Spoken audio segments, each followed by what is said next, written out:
Welcome back to Word Mentality, where we look at the origin of words. Now, I'm an Australian, so this may be pretty obvious to Americans, but I think to a lot of Australians it's not. And the question is, when is the West actually the East, and when is the South not the South?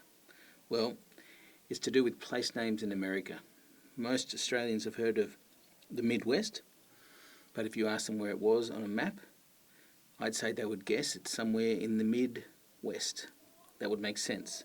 But what that doesn't take into account is that America, in terms of it being settled by European powers, started over here and then slowly expanded.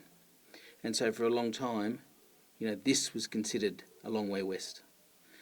And then when they sort of started exploring and settling further, and the West became out in the true west of the country, they needed a name for what had long been called the West.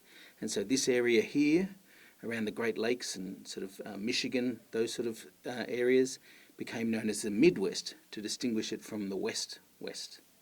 And that name stands today. In fact, that whole area used to be called the Northwest at one point, which is why you've got names like Northwestern University there, even though they're not really in the northwest of the United States of America.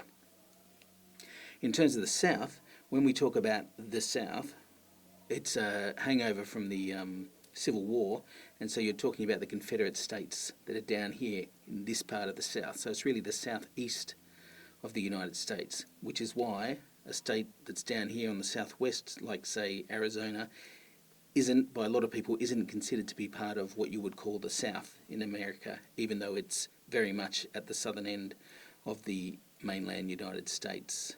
So, isn't that interesting? Thanks.